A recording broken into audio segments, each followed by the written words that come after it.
a brief history of the United States of America. Hi, boys and girls, ready to get started? Once upon a time, there were these people in Europe called pilgrims, and they were afraid of being persecuted. So they all got in a boat and sailed to the New World where they wouldn't have to be scared ever again. Oh, I'm so relaxed. I feel so much safer. But as soon as they arrived, they were greeted by savages, and they got scared all over again. Indians! So they killed them all.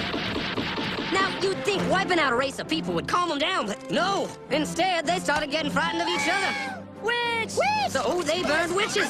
In 1775, they started killing the British so they could be free. And it worked, but they still didn't feel safe. So they passed a Second Amendment which said every white man could keep his gun. I loves my gun. Loves my gun. Which brings us to the genius idea of slavery. You see, boys and girls, the white people back then were also afraid of doing any work. So they went to Africa, kidnapped thousands of black people, brought them back to America, and forced them to work very hard for no money.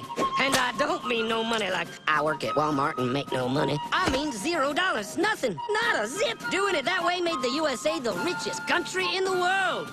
So did having all that money and free help calm the white people down? No way. They got even more afraid. That's because after 200 years of slavery, the black people now outnumbered the white people in many parts of the South. Well, you can pretty much guess what came next. The slaves started rebelling. There were uprisings, and old master's heads got chopped off. And when white people heard of this, they were freaking out and going, I want to live. Don't kill me, big black man. Well, just in the nick of time came Samuel Colt, who in 1836 invented the first weapon ever that could be fired over and over without having to reload. And all the Southern whites were like, yeehaw! But it was too late. The North soon won the Civil War and the slaves were freed. Yep, they were free now to go chop all the old masters' heads off. And everybody was like, oh no, we're gonna die. But the freed slaves took no revenge. They just wanted to live in peace. But you couldn't convince the white people of this. So they formed the Ku Klux Klan. And in 1871, the same year the Klan became an illegal terrorist organization, another group was founded, the National Rifle Association. Soon politicians passed one of the first gun laws, making it illegal for any black person to own one.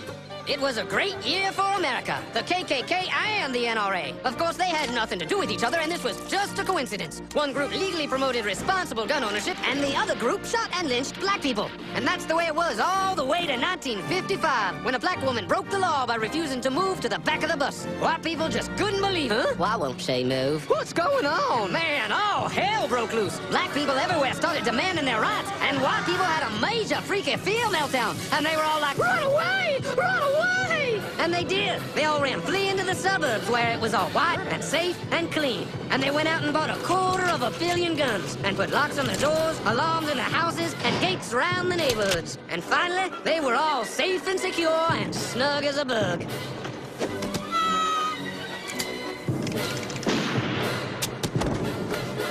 And everyone lived happily ever after.